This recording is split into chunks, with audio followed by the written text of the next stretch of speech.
Necesito aclarar algunas cosas antes de arrancar. Yo creo que la Biblia es palabra de Dios. Yo creo que las escrituras son inspiradas por el Espíritu Santo. Yo creo que ninguna doctrina puede ser creída si contradice la escritura, si contradice la palabra de Dios.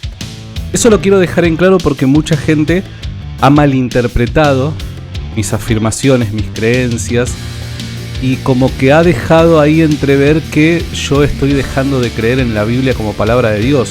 Todo lo contrario, dado que más me aferro a esta creencia, que la Biblia es palabra de Dios, justamente fue una de esas las razones por las que me moví hacia el catolicismo. Porque personalmente creo que el catolicismo es el único camino por el cual vos podés justificar que el Nuevo Testamento es palabra de Dios. Pero eso lo dejamos para otro video. ¿Cómo demostramos que el Nuevo Testamento es palabra de Dios? Bueno, yo creo que el catolicismo es la única vía que puede uno adoptar para poder justificar esa creencia. Ahora, particularmente centrándonos en el caso de la sola escritura, yo creo que la Biblia es palabra de Dios. Yo creo que la Biblia es autoridad. Yo creo que la Biblia es inspirada. Yo creo que toda doctrina que contradiga la Biblia no es digna de ser creída, sino todo lo contrario, es herejía. ¿Está bien? Esas cosas quiero dejarlas en claro para que nadie me saque de contexto. Primero quiero señalar eso. Segundo, me parece que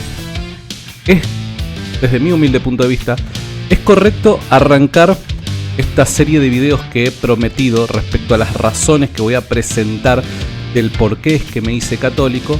Es correcto arrancar por el caso de la sola escritura, porque desde mi humilde punto de vista, las discusiones que se dan entre protestantes y católicos son irreparables siempre y cuando no se observe el método que se utiliza para poder justificar ciertas creencias o posturas. Si uno parte de un método que es incorrecto, vos podés, mediante dicho método, elaborar una lógica bien formada y te va a llevar a determinada conclusión. Pero dado que el método es incorrecto, la conclusión va a ser incorrecta. El problema entre católicos y protestantes, y particularmente creo, y esto yo lo veía cuando era evangélico, que uno parte de la presuposición, cuando se hace una crítica al catolicismo, parte de la presuposición de la sola escritura como método. ¿Está bien? Entonces, dado que parte de esa presuposición, dado que parte utilizando ese método, evidentemente van a haber puntos en donde van a contrastarse las creencias protestantes con las católicas. Entonces, desde mi humilde punto de vista, creo que la primera razón que debía presentar era la del método, la que se presupone, la de la sola escritura. ¿Está bien? Ahora, por otro lado, yo no pretendo en este video presentar un estudio, y no te vas a encontrar con algo, no sé cómo decirlo, que pretenda, ¿no?, a nivel académico, no desglosar. No, simplemente yo pretendo darte mis razones. Es más, ni siquiera pretendo debatir con nadie, debatir con una audiencia imaginaria. Tampoco pretendo eso. No pretendo responder objeciones en principio. No pretendo esas cosas. Yo lo que pretendo es simplemente contarte cuáles son mis razones, nada más. Acá yo no le quiero tirar hate a los protestantes, no estoy tratando de destruir la iglesia evangélica o algo por el estilo, no, en absoluto. Simplemente me parece correcto poder dar mis razones. Después a vos te pueden parecer correctas o no, pero simplemente lo que yo quiero es compartirte cuáles son las razones. Y una de estas razones es la sola escritura. Y por eso es que nos encontramos aquí, sola escritura. Vamos a arrancar viendo algunas cosas. Simplemente voy a señalar, voy a presentar algunas citas, voy a presentar algunas ideas, etcétera, etcétera, y nada más. ¿Está bien? Bien, vamos a arrancar. La transmisión. Hablamos de transmisión en dos sentidos. Cuando hablamos de transmisión hablamos del Evangelio. ¿Cómo se ha transmitido el Evangelio? ¿Está bien? Hablamos de la transmisión mediante dos vías, evidentemente, y ahora voy a dar razones por qué creo que fueron dos vías. La oral, los apóstoles con su predicación, sus ejemplos, sus instrucciones, transmitieron de palabra lo que habían aprendido de las obras y enseñanzas del Cristo y lo que el Espíritu Santo les enseñó. Esto es evidente, los apóstoles comunicaron el Evangelio de forma oral cuando no existía un Nuevo Testamento.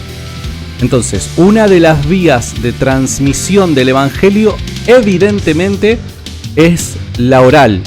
¿Está bien? Otra es la escrita, evidentemente también. Los mismos apóstoles y otros de su generación pusieron por escrito el mensaje de la salvación inspirados por el Espíritu Santo.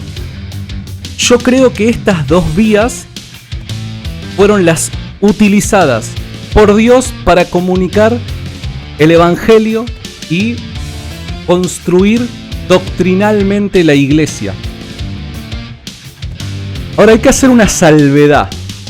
Las tradiciones humanas deben contrastarse con lo que llamaremos, algunos le podrán llamar de otra manera, las tradiciones venidas por Dios o las tradiciones justificadas o las tradiciones verdaderas de la iglesia. Llámale como quieras, ¿no? Pero sí hay tradiciones que son humanas. Son tradiciones, las tradiciones humanas, cuyo origen es el hombre. No necesariamente las tradiciones humanas son malas, a excepción de que sean costumbres o conductas contrarias a los mandamientos o la voluntad de Dios. Evidentemente hay tradiciones humanas, sí. ¿Por ser una tradición humana es mala? No. Ahora, si la tradición humana contradice la doctrina dada por Jesucristo, la palabra de Dios, ahí ya es otra cosa. Dicha tradición, tiene que descartarse. Por dar un ejemplo, aquí vemos a los apóstoles contra las tradiciones humanas. Dice Colosenses capítulo 2, verso 8. Dice: mirad que nadie os engañe por medio de filosofías y huecas sutilezas según las tradiciones de los hombres, conforme a los rudimentos del mundo y no según Cristo. Evidentemente aquí Pablo está atacando las tradiciones humanas que pretenden contradecir la doctrina de Cristo. Y eso yo también, como creo que cualquier católico sensato diría, esas tradiciones se oponen a la verdad del Evangelio, por ende deben ser descartadas. ¿Está bien? Hay una tradición humana que si contradice la verdad del Evangelio, evidentemente debe ser descartada. Así también como Jesús las denunció. Dice, Mateo capítulo 15, verso 1. Entonces se acercaron a Jesús ciertos escribas y fariseos de Jerusalén, diciendo: ¿por qué tus discípulos quebrantan la tradición de los ancianos? ¿Por qué no se lavan las manos cuando comen pan? Respondiendo él les dijo: ¿Por qué también vosotros quebrantáis el mandamiento de Dios por vuestra tradición? ¿Ven? Es lo que estoy explicando. Porque Dios mandó diciendo: honra a tu padre y a tu madre, y el que maldiga al padre o a la madre muera irreversiblemente. Pero vosotros decís: cualquiera que le diga a su padre o a su madre, es mi ofrenda a Dios todo aquello con que pudiera ayudarte, ya no ha de honrar a su padre o a su madre. Así habéis invalidado el mandamiento de Dios por vuestra tradición. ¿Se entiende? Entonces Jesús también se opuso a una tradición de hombre que rechazaba o que contradecía la escritura, en este caso, lo dado por Dios, la doctrina transmitida por Dios. Entonces, al igual que Jesús y los apóstoles, en los casos que hemos visto, no voy a tocar muchos ejemplos bíblicos, que no quiero hacer el video demasiado largo. Podría tocar más, obviamente, más ejemplos bíblicos. Pero de la misma manera que Pablo y Jesús se opusieron a las tradiciones humanas que se oponen a la verdad del Evangelio o que contradicen la Escritura, yo adopto esa postura también, como cualquier católico sensato, y digo, junto con ellos, cualquier tradición humana que pretenda contradecir la Escritura o la verdad del Evangelio debe ser rechazada. ¿Está bien? Eso lo quiero dejar bien en claro. Ahora, la pregunta es, ¿solamente solamente existen tradiciones humanas en este sentido, erróneas, o que, recuerden, no toda tradición humana es errónea, ¿está bien? Pero en este sentido hablando, solamente cuando la Biblia habla de las tradiciones humanas o de las tradiciones, habla en un sentido negativo, habla en un sentido crítico, donde se pretende rechazar dicha creencia. Bueno, no necesariamente. Hay tradiciones que yo las voy a llamar tradiciones de Dios. ¿Por qué? Porque las reciben los apóstoles o las formulan los apóstoles habiendo oído las enseñanzas de Jesús, que es Dios, o habiendo recibido revelación del Espíritu Santo, que es Dios. Por ende, yo a esta tradición le voy a llamar tradición de Dios. Por dar un ejemplo, 1 Corintios capítulo 11, verso 2, dice: los alabo porque en todo se acuerdan de mí y guardan las tradiciones con firmeza, tal como yo se las entregué. Acá, evidentemente, Pablo no critica la tradición que guardan desde los tiempos más antiguos de la iglesia de Corinto, los corintios, sino que los alaba por guardar la tradición. Ven como aquí la propia escritura señala que no toda tradición es mala. Por dar otro ejemplo, 2 de Tesalonicenses, capítulo 2, verso 15, dice: así que hermanos, sigan firmes y no se olviden de las tradiciones que les hemos enseñado personalmente y por carta. Algunas traducciones, y luego voy a hablar de las traducciones, ese personalmente se lo dice en español por vía oral o a viva voz. Guarda con eso. Guarda con el tema de las traducciones. Ahora voy a volver al tema de las traducciones. Pero es evidente, aún en esta traducción, que cuando dice personalmente se refiere a viva voz, a algo declarado mediante la voz. ¿Se entiende? Entonces, aquí hay una tradición recibida no solo por escrito, sino también de forma hablada. Y Pablo nuevamente les pide que sigan firmes en estas enseñanzas que recibieron por medio de estas dos vías. Por medio de estas dos vías. Segunda de Tesalonicenses capítulo 3 verso 6 dice: hermanos, les ordenamos en el nombre de nuestro Señor Jesucristo que se aparten de cualquier hermano que lleve una conducta indisciplinada y que no siga las tradiciones que recibieron de nosotros. Evidentemente, aquí Pablo nuevamente está sosteniendo la importancia de guardar la tradición. Entonces, simplemente con estos ejemplos yo pretendo contrastar la idea errónea de que la tradición está mal. No, la tradición no está mal. Y ojo, yo no estoy diciendo todos los protestantes dicen que la tradición está mal. En absoluto, para nada. Hay protestantes que dicen, no, son buenas las tradiciones. Obviamente, el protestante per se no va a elevar la tradición al nivel de la escritura. No le va a dar la misma autoridad, pero no va a rechazar la tradición. Este contraste lo estoy haciendo para aquellos que sí rechazan la tradición. ¿Está bien? Yo no estoy diciendo que todo el protestante rechaza la tradición. 1 Corintios capítulo 15 verso 3 dice: porque primeramente os he enseñado lo mismo que recibí, que Cristo murió por nuestros pecados conforme a las Escrituras, y que fue sepultado y que resucitó al tercer día conforme a las Escrituras, y que apareció a Cefas y después a los 12. Aquí, pese a que no habla de una tradición, es evidente que está hablando de una tradición. ¿Por qué? Porque dice: yo les he enseñado o transmitido lo mismo que recibí. Eso es una fórmula de una tradición oral, una fórmula propia del fariseísmo de tradición oral. ¿Está bien? Y por último, ojo, podría utilizar más ejemplos, pero simplemente para no aburrir, toco algunos nada más. 1 Corintios 11:23 dice: porque yo recibí del Señor lo mismo que os he enseñado. Nuevamente, recibo para transmitir. Nuevamente esta fórmula, ¿está bien? Que pretende señalar que lo que se está transmitiendo se recibe por tradición. Que el Señor Jesús, la noche que fue entregado, tomó pan y habiendo dado gracias lo partió y dijo: tomad, comed, este es mi cuerpo, etcétera, etcétera. Todos lo conocemos, ¿no? La última cena. Por ende, aquí podemos ver cómo hay dos tipos de tradiciones que la Biblia señala: la tradición humana, que contradice la escritura, el evangelio, que debe ser rechazada, y después hay otras tradiciones de Dios transmitida por los apóstoles que deben necesariamente ser conservadas, deben ser obedecidas. ¿Está bien? Simplemente eso quería señalar. Acá tenemos el famoso concepto paradosis, que también hay algún que otro concepto más en el griego que se utiliza para hablar de tradición, pero reitero, esto no pretendo que sea un estudio bíblico ni nada por el estilo, simplemente estoy dando mis razones, nada más. Esta palabra es la que en Mateo y Colosenses, por dar un ejemplo, ¿se acuerdan que estuvimos viendo Mateo y Colosenses? Vimos aquí Colosenses y aquí Mateo, ¿está bien? Esta es la palabra que en Mateo y Colosenses se traduce al español como tradición. Pero en los demás pasajes citados, algunas Biblias lo traducen como doctrina o enseñanza. ¿No es raro?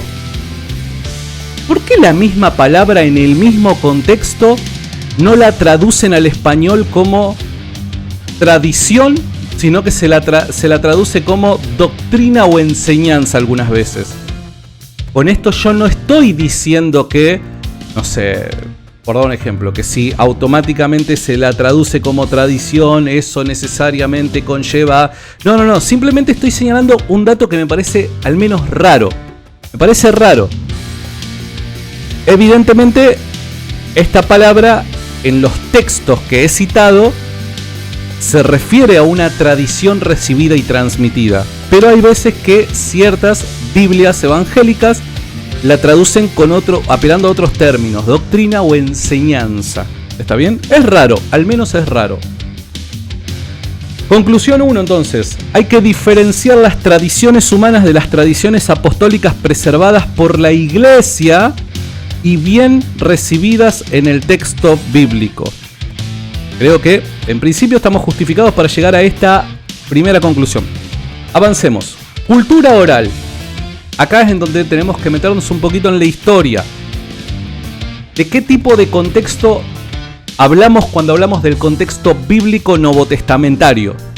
Cultura oral. Los antiguos preferían la transmisión oral a la escritura. ¿Ustedes lo sabían esto? Los antiguos, la gente del mundo antiguo, no solamente los judíos, sino también los paganos, preferían la tradición oral, comunicar ideas mediante la voz viva, a lo escrito. ¿Está bien?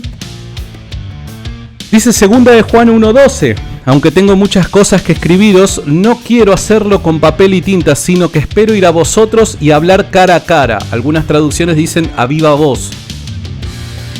Papías de Hierápolis, discípulo de Juan, el apóstol, y compañero de Policarpo, dice, porque no creía que la información de libros pudiera ayudarme tanto como la palabra de una viva voz sobreviviente. Utilicé estos dos ejemplos porque me parece que, primero, están conectados. Papías, discípulo de Juan, del apóstol Juan. Y segundo, porque me parece que son claros. Nos transmiten realmente lo que se pensaba en aquel entonces, en el mundo antiguo. La gente prefería la tradición oral a la escritura. Esto es normal, ¿está bien? No es que me estoy sacando un conejo de la galera. Esto pasa así, ¿está bien?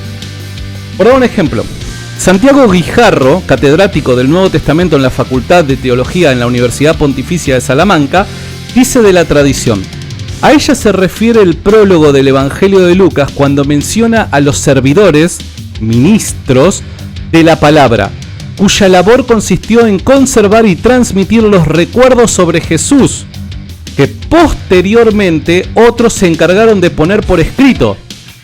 Fíjense acá cómo es que se redactan los evangelios. También se refiere a ella el obispo Papías, quien a comienzos del siglo II aún daba más importancia al testimonio oral. De aquellos que habían conocido a los apóstoles que a los textos escritos. Estos datos no solo muestran que existió una tradición oral, sino también que fue determinante en la transmisión de los recuerdos de Jesús. Seguimos. Santiago Guijarro continúa diciendo: la tradición oral y la composición escrita de los evangelios no fueron dos fases sucesivas, que una sucedió a la otra, cronológicamente, una primero y luego la otra, sino dos formas diferentes de comunicación que se dieron en paralelo. dos vías paralelas que comunican un mismo mensaje. Acostumbrados durante siglos a un modelo que considera el texto escrito en forma más perfecta, la forma más perfecta de comunicación, resulta muy difícil imaginar un mundo en el que la comunicación escrita ocupaba un lugar secundario respecto a la comunicación oral. Los textos escritos cumplieron una función importante en el cristianismo naciente, como tendremos ocasión de ver más adelante, pero no eran la forma primaria de comunicación. No era la forma primaria de comunicación. Sigue diciendo, era un mundo en el que ciertamente habían libros y era relativamente frecuente la escritura, pero no era un mundo que pensara en términos de comunicación escrita. Los textos escritos servían como apoyo para la comunicación oral. Un mundo en el que las cosas se conocían no por haberlas leído, sino por haberlas oído. Esto lo dice Santiago Guijarro, catedrático del Nuevo Testamento en la Facultad de Teología de la Universidad Pontificia de Salamanca, en su libro Los 4 Evangelios, publicado en el año 2010. Este libro, Los 4 Evangelios, mire, es muy bueno, ¿no? Hiper recomendable, la verdad, recomendadísimo. Y la parte de la tradición oral es fantástica. Entonces, estas citas simplemente yo les traigo para que puedan notar, para que puedan tener en cuenta el contexto en el que fueron redactados los libros que componen el Nuevo Testamento. Este es un contexto en donde la oralidad se desea más que la comunicación por escrito, nada que ver. Ahora, vamos al caso de la inspiración del Nuevo Testamento. ¿De qué hablamos cuando hablamos de la inspiración del Nuevo Testamento? ¿Qué es la inspiración, la doctrina de inspiración? La inspiración es la acción sobrenatural de Dios que trabajó por medio de los autores humanos para producir la escritura como una revelación de Dios mismo. Dios inspiró a los escritores bíblicos y sus escritos. Toda la escritura es inspirada por Dios o pronunciada por Él. Dios obró por medio de su espíritu, por medio de seres humanos para producir la misma palabra de Dios en lenguaje humano. ¿Esto de dónde lo saco? Bueno, la página Coalición por el Evangelio, de un pastor muy reconocido, al menos que forma parte de ese grupo, ¿no? Miguel Núñez, en su artículo ¿Qué es la inspiración de las escrituras?, publicada el 16 de junio del año 2022. Entonces, a ver, acá vamos a tener un problema. ¿Por qué? Porque en el mundo protestante evangélico lo que pasa es que se hace difícil hablar de definiciones. ¿Cuál es la definición para sola escritura? ¿De qué hablamos cuando hablamos de sola escritura? Bueno, dependiendo de a qué académico se le pregunta y de qué denominación pertenece cada académico, o a qué denominación, pertenece cada académico. Obviamente van a haber puntos en donde van a estar todos de acuerdo, pero la definición estricta no existe una definición formal y única de lo que se dice o lo que se cree respecto a la inspiración de las escrituras, sino que muchas veces depende de la opinión de los diferentes académicos y vos te adherís a aquella que te resulte más coherente, pero no hay una definición formal, por así llamarlo. Entonces, probablemente a algunas personas no les resulte satisfactorio esto que traje de la página Coalición por el Evangelio. Van a decir, no, pero la definición es esta otra, o esta otra apuntando a otros autores. El problema es justamente eso. ¿Quién tiene la verdad? ¿Quién es el que define correctamente y de forma inerrante la doctrina de la sola escritura? Perdón, no solamente eso, sino de la inspiración de las escrituras. ¿Quién la define? Evidentemente el evangélico va a decir, bueno, no hay una autoridad última porque la autoridad última es la palabra. ¿Se entiende? Pero en la palabra no aparece una definición estricta de inspiración. Eso es a través de una reflexión teológica que se llega a una definición. Entonces, yo entiendo de que muchas personas capaz que no están de acuerdo con esta definición, pero bueno, nada, yo la saqué de una página que es, al menos en el mundo protestante, muy reconocida, que es la página Coalición por el Evangelio. Después cada uno tendrá sus preferencias personales, está bien, pero eso simplemente es una opinión, nada más. Entonces, esperen, basados en esto, yo diría, utilizando los mismos principios, ¿no podría Dios también haber inspirado la tradición oral que había sido comunicada primeramente por Jesús, las enseñanzas de Jesús por medio de la oralidad, luego los apóstoles no solamente comunicar mediante la vía oral las enseñanzas de Jesús, sino también transmitir sus hechos, su forma de vida, etcétera, etcétera? ¿Dios no podría haber también inspirado a los apóstoles mediante esta vía y haber preservado dicha vía de toda corrupción para que fuera también una fuente que nos permita acceder al conocimiento del Evangelio? ¿Dios no lo podría haber hecho? Claro que lo podría haber hecho, claro que lo puede hacer, obviamente que lo puede hacer. Simplemente lo quiero traer a colación a eso. Pregunta, 1 Corintios capítulo 15 verso 3. Porque primeramente os he enseñado lo que asimismo recibí, que Cristo murió por nuestros pecados conforme a las Escrituras, y que fue sepultado, y que resucitó al tercer día conforme a las Escrituras, y que apareció a Cefas y después a los 12.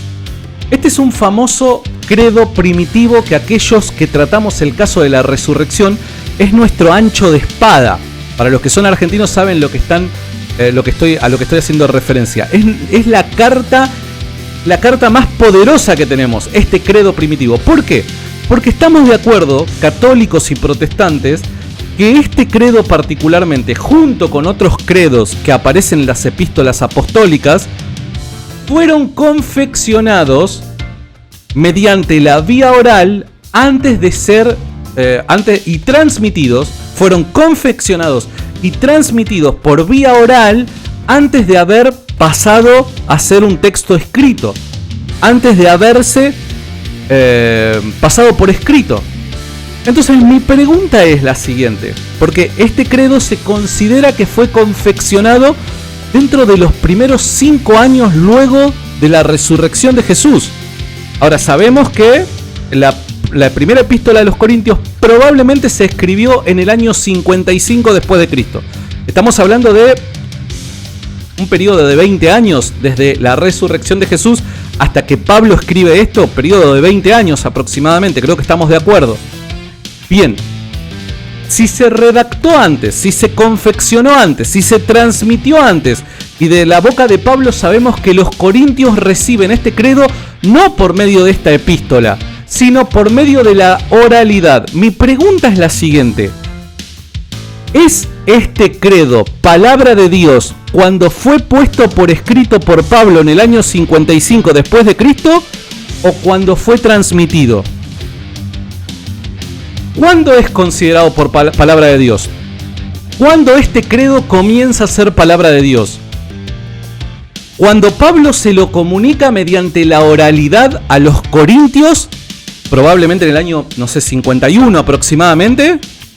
Cuando Pablo lo recibe de probablemente alguno de los apóstoles, o cuando Pablo lo pone por escrito en Primera de Corintios, en esa epístola llamada Primera de Corintios. ¿Cuándo este credo es considerado palabra de Dios? Porque evidentemente si solamente vamos a restringir la inspiración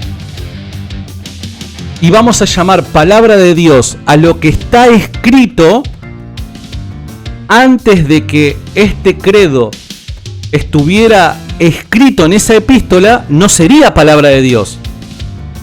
Este credo asciende a palabra de Dios cuando Pablo lo pone en una carta por escrito a los corintios. Y ojo, este no es el único ejemplo que yo podría traer. Hay muchos otros ejemplos más que podría traer de tradiciones que fueron transmitidas mediante vía oral, que fueron creídas por la iglesia y que años más adelante recién fueron pasadas por escrito. Hasta que fueron pasadas por escrito, ¿no eran palabra de Dios? Solamente comienza a ser creída como palabra de Dios e inspirada por Dios en el momento en el que una tinta deja por plasmada en un papel dicho credo. No sé. Es una pregunta, simplemente. Evidentemente antes de la redacción de los evangelios, Tuvo que haber una tradición oral inspirada y preservada por Dios para ser creída. Esto es evidente. Romanos 10:17 dice: así que la fe es por el oír y el oír por la palabra de Dios. ¿Qué es lo que tiene Pablo en mente por palabra de Dios? ¿De qué fe está hablando? Obviamente el contexto es la fe en ¿qué? En Cristo. La fe en Cristo. La fe en Cristo viene por el oír y el oír por la palabra. Bien, si la fe en Cristo viene por el oír, ¿de qué habla Pablo cuando habla de palabra de Dios? ¿Qué es palabra de Dios? ¿A qué se refiere Pablo con palabra de Dios? Si la mayoría de los textos del Nuevo Testamento para este momento no existían.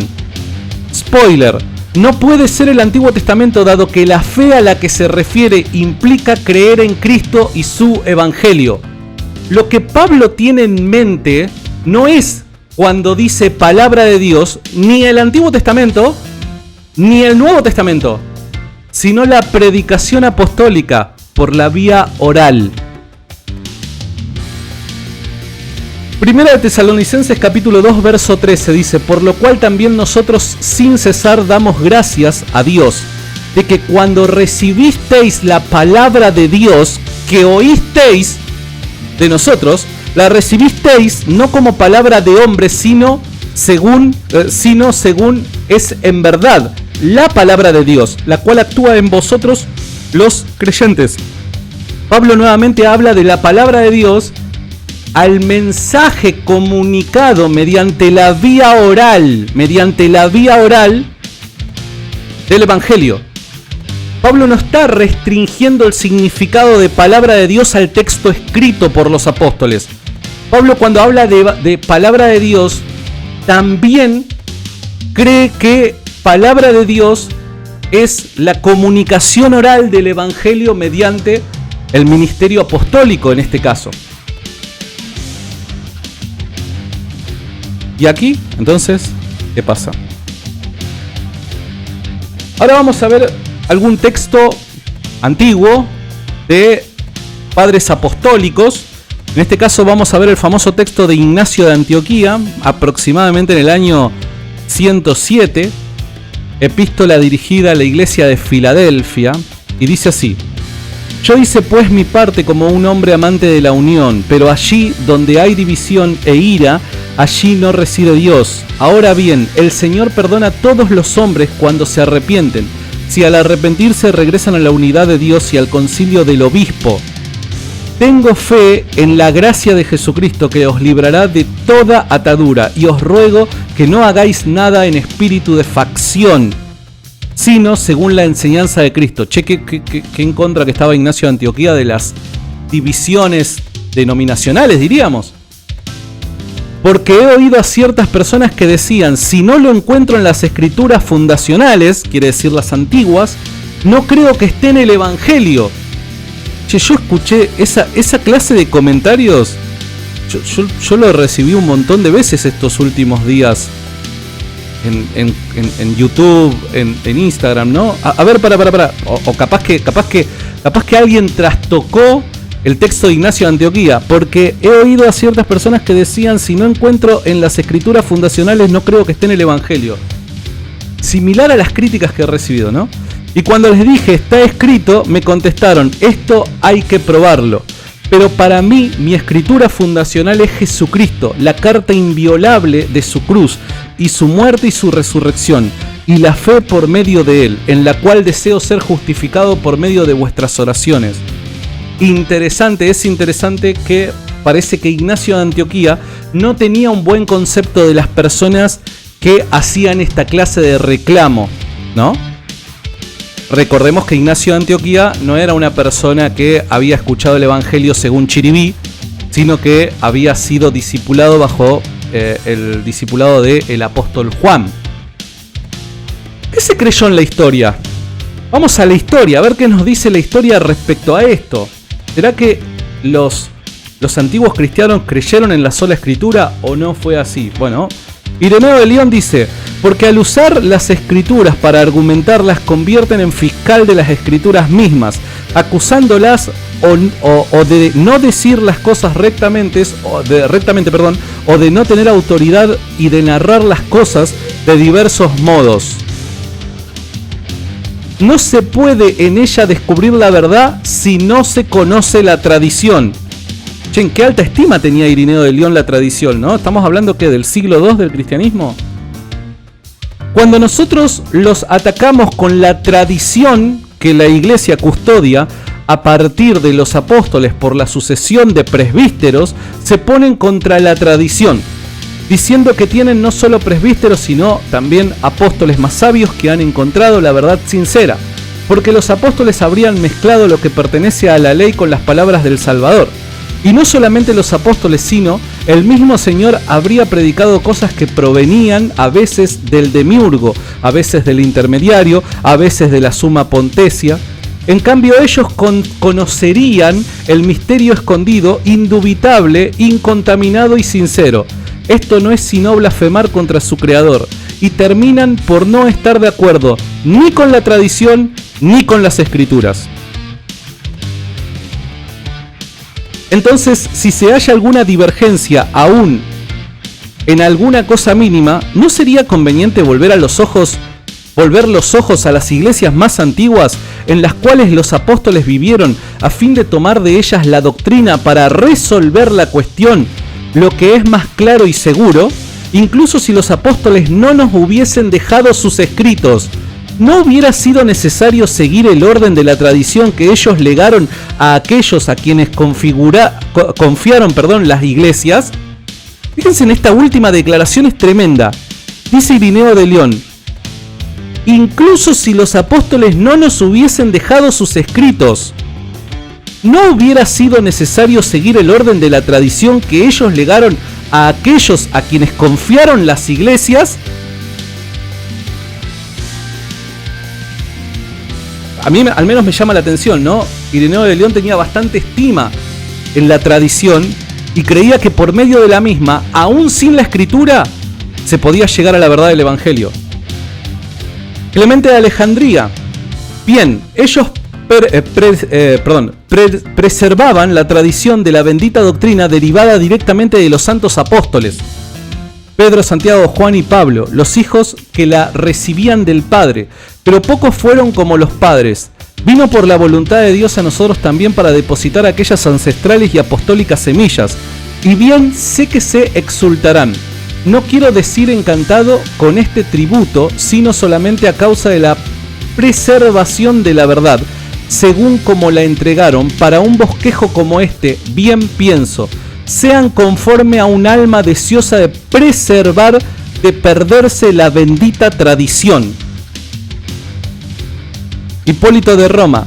Ahora pasamos de la caridad de Dios a testimoniado a todos los santos, a lo esencial de la tradición que conviene a las iglesias, a fin de que los que han sido bien instruidos guarden la tradición que se ha mantenido hasta el presente, según la exposición que de ella hacemos, y al comprenderla sean fortalecidos a causa de la caída o del error que se ha producido recientemente por ignorancia o a causa de los ignorantes. Últimas dos citas. Orígenes de Alejandría. Aunque haya muchos que creen que ellos mismos mantienen las enseñanzas de Cristo, hay todavía algunos entre ellos que piensan diferente de sus predecesores. La enseñanza de la iglesia se ha impuesto de hecho con una orden la sucesión de los apóstoles y de los restos en las iglesias incluso al tiempo actual.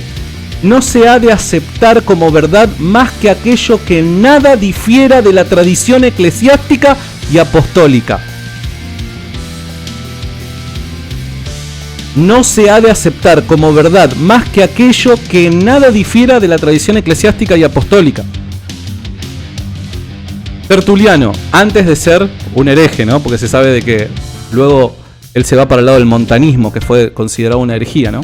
Antes de eso, si las cosas están de forma que la verdad se nos adjudica a nosotros, ¿a cuántos caminamos por esa por esa regla que las iglesias han transmitido de parte de los apóstoles de parte de Cristo y Cristo de parte de Dios. Esa regla es la tradición. Entonces permanece firme la razón de nuestra resolución que establece que no deben ser admitidos los herejes para emprender un desafío sobre las Escrituras, pues sin las Escrituras probamos que ellos no tienen nada que ver con ellas. Sin las Escrituras probamos que ellos no tienen nada que ver con ellas. ¿Por qué sin las Escrituras pueden probar eso? Porque apelan a la tradición. Entonces, en conclusión, los primeros cristianos legitiman la doctrina predicada por medio de las Escrituras y la tradición. Yo no le estoy bajando el precio acá a la Escritura. La Escritura es palabra de Dios. Pero creo que no solamente hay razones bíblicas, sino también en la historia de los primeros cristianos para sostener que hay una segunda vía que Dios preservó e inspiró para comunicar el Evangelio y preservar la sana doctrina. Y esta es la tradición. Sin mencionar que la sola Escritura no se encuentra en la Escritura. Creo que es evidente mediante lo que he presentado. Reitero, como ustedes habrán visto, no he pretendido responder objeciones, porque no pretendo entrar en debate. Sé que me van a responder este video, me van a hacer un montón de análisis y cosas por el estilo. Mi intención no es meterme por ahora en debates ni nada por el estilo. Simplemente mi intención es comunicar cuáles son las razones que me han movido de la iglesia evangélica a la iglesia católica. Y la primera es que no creo que haya justificación ni bíblica ni histórica para sostener una doctrina como la sola Escritura.